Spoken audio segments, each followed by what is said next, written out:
I ask what you're up to today? I'm just faffing about, really, a day off. Just walking around. So what do you do on a day off then? I literally like walking around London, seeing what's going on. With the beer? With the beer, yeah. Can I ask where you're from? From Norway. Okay. So I've been living in London for 5 years now. So Okay. I still haven't seen it all. So that's why I'm just walking around. How Yeah. do you find it? How do you find London? I love it. I love it. Still the rent is going up, but still worth staying. Yeah. Yeah. Can I ask what you do? Yeah, I'm a chef in a bar.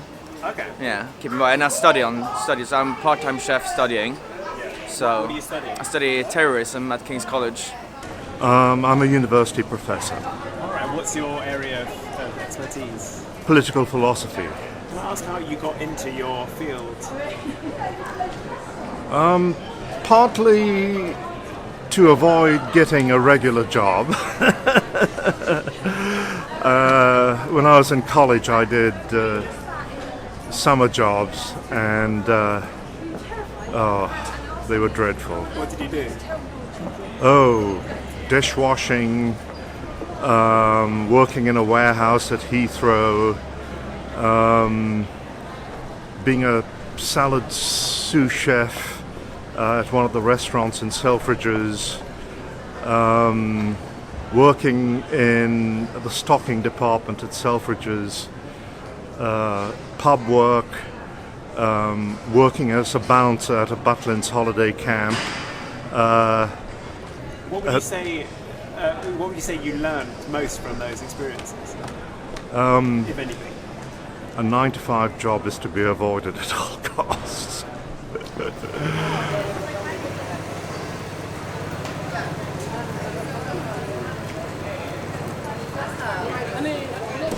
Well, yeah, given time, I'm going to meet a friend later, and then I'm going up to Scotland. Right. So you're from Scotland. I'm from Scotland, but I live in India. India. Yeah. Oh right. Why have you moved to India from Scotland? Oh, the weather's much better. It's like ridiculous. I mean, every day we have sunshine, drive my motorbike, and also there's no cameras there. You can do what you want. What are you trying to hide from the cameras? Well, everything. This place, they don't want you to do anything. They don't want you to eat and drive, do this and drive, smoke here, do that. I mean, I don't know what, but as far as I'm concerned, UK and cameras and all that, it's not for me. You understand? Yeah. So is that what drove you out of the UK? No, what it drove me out of the UK, actually, in the 80s, the middle of the 80s, Margaret Thatcher declared war on travellers, and it was the Battle of the Beanfield, and she chased all the people who were living in buses out. All the groups went to Europe because you couldn't really park or anything here. It was a campaign every day on the 6 o'clock news. You would see Angela Rippon and all this saying, New Age travellers, these people are a vermin. And I was watching this, and they were talking about me, and I couldn't understand why. I realized that they were full of shit.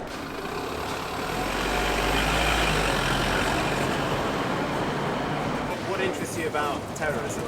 Well, it's the second biggest threat to our lives after global warming, and like if I can do anything to help fight terrorism, I can't do it physically. I can't go and fight terrorism physically, but study it and try to figure out why and stop it before it happens. That's something that I burn for. And what makes you happy? London, walking around. I'm just walking from shop to shop, stuff I haven't seen before. I went to like 3 vintage shops down in Drury Lane, and it's like, oh, I haven't been here. That's cool.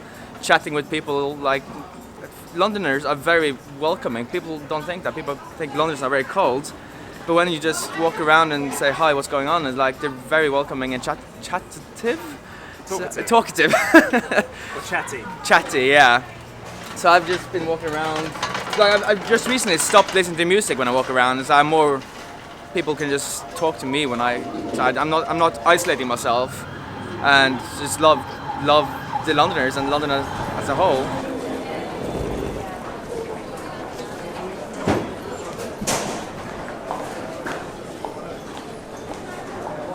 Oh, this is so awkward. Can I ask what you're up to today? I'm shopping for some makeup. Okay, do you work in makeup? Or? Yeah, I'm a makeup artist and an account manager in luxury retail. So what is the one of those things that you actually want to do, and what's the one that you have to No, do? they're both together, the same thing. Yeah, So is that a passion for you then? yeah. What do you feel that you express through makeup? Just how I'm feeling, really. Like, it makes me feel a bit more confident. It shows my moods. And are you generally good mood? You seem like quite a chirpy kind of person. Yeah, majority of the time, depending on my mood. Can I ask what in life brings you happiness? The people around me, my friends, family, money, makeup, just general stuff, really.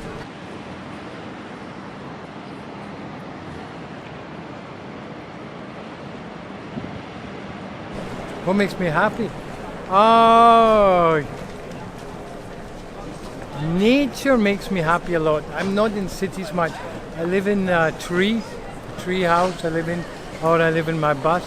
Yeah, nature, just the universe, makes me happy anyway.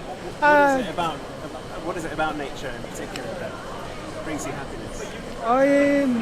It's freedom. It's connection with the whole thing, the whole universe. There's a feeling of relaxation, feeling of happiness to be one with nature.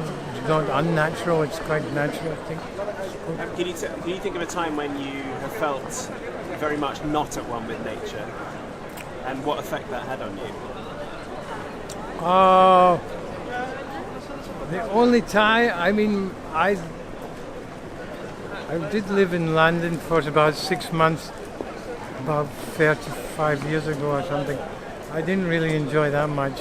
Apart from that, yeah, I don't live I live in the countryside, or I'm traveling in my bus, or I'm in Goa, I'm living in my tree. I just know it's not for me, and I avoid it. Some City, people, that is. city, concrete, houses in general. I don't stay in a house. I live in the countryside, in the tree, in the nature, traveling on the bus. Generally avoid cities, especially this one.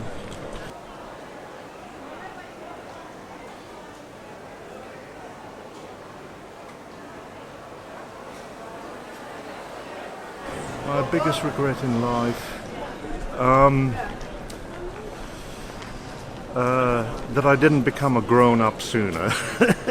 It took me past my 30s before I had a sense that I knew what the world was up to and what I could get up to in the world. I was floundering a bit before that. What were you doing before that? I was a comprehensive school teacher, and I was a student until my late 20s, so really living in a bubble, because that's what student life is. I got into the wrong relationships. I mucked around a little too much. I did enough academically, but I took one or two dead ends in terms of maybe going to the pub a little too much, that kind of thing. So if you could have gone back to let's say your 19-year-old self, Yes. what bit of advice would you have given?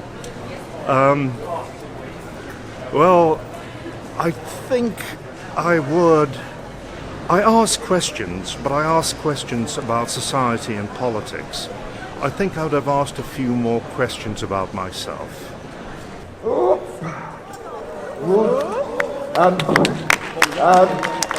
I can only go forwards. I'll go round. Whoa! Blimey. Alex! Yeah? It's really hard on these cobbles. It is. Also, it hurts the testicles. It does. Do you have any other passions? Well, yeah, beer, craft beer. I work in a craft beer pub. Like after I moved to London 5 years ago, that's one of the main things I really wanted to do, like get into that and so yeah, I worked in a brewery I love the culture of craft beer. It's a small bubble. It's a small bubble in London, but when you're in it and when you get into it, you learn so much, and you get some new friends you never thought you'd meet. And now going to any old pub, craft beer pub anyway in London, you meet everyone. Like you know, I met you 2 weeks ago in that other pub, and like it's a very cool community of people. Yeah. And yeah, that's what I like. Can you describe this beer to me? Yes, it's an Oktoberfest beer. So it's a German style. It's made for I think it's a wedding, a German royal wedding in the 1600s, I think it was. And like one of the few breweries in Germany at that time, don't quote me on this, but brewed a beer called Oktoberfest, and that's where the festival Oktoberfest comes from. That's the time of year when everyone now brews this beer and everyone drinks it. Have you been to Oktoberfest? I've never been. I can't. went. Yeah. It was Manic. yeah.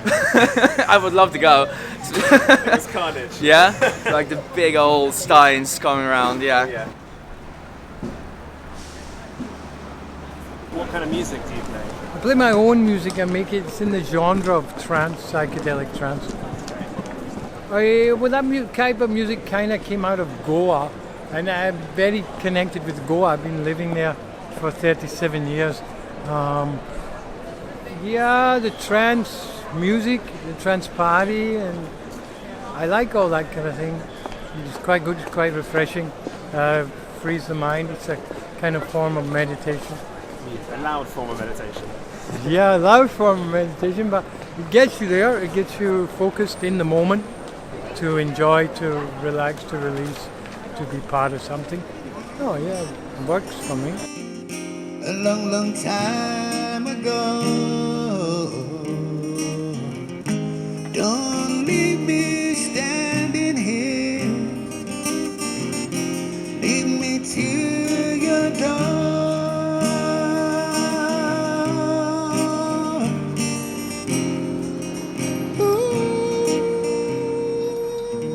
A couple more questions. Can you think of one moment in your life, a particular moment that brought you the most unhappiness? Not really. I mean, when my son died in the hospital, kind of in the birth story and all that, it wasn't particularly good. I didn't feel, I don't know, it was disturbing. That was a bit disturbing. Do you mind if I ask? He died in childbirth, did you say? Yeah, kind of thing. Yeah. Yeah. And if you don't mind me asking, does that play on you a lot? Do you think about that a lot? No, I don't think about it at all.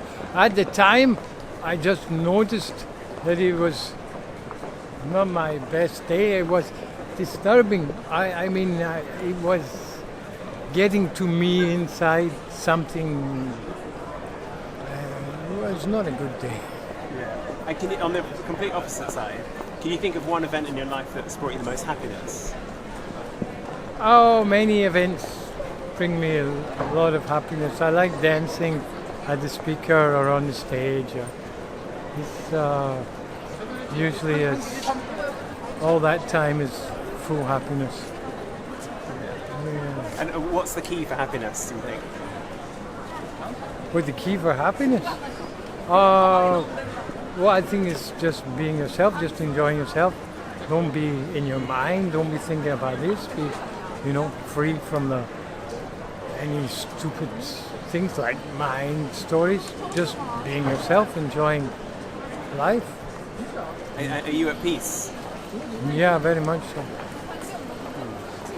What does that feel like for you? Well, it feels great. Only really when you're not do you feel something, and then you realize you're in the wrong place or you're in the wrong situation. Generally, everything's good. I have a good life. I travel around. I play parties. I'm on festivals. I do things I like. I make art. But I stay away from the I stay away from the cities. If you could go back to your 19-year-old self and give them one piece of advice, what do you think? What would you say? I don't know. I think my 19-year-old self could give me some advice right now. That's the truth. I was already been in India for 2 years. Already met the gurus, met this, done this, going to Stonehenge after. I don't know. I would like to listen to my 19-year-old. Do you feel like some advice? Do you feel like you've deviated from something along the way? Oh, not exactly, but it is. I have a child, and I have a sort of ex-story that's not so good. I don't know. I don't really know I'm any better or any worse than my 19-year-old self. My 19-year-old self is quite inspiring.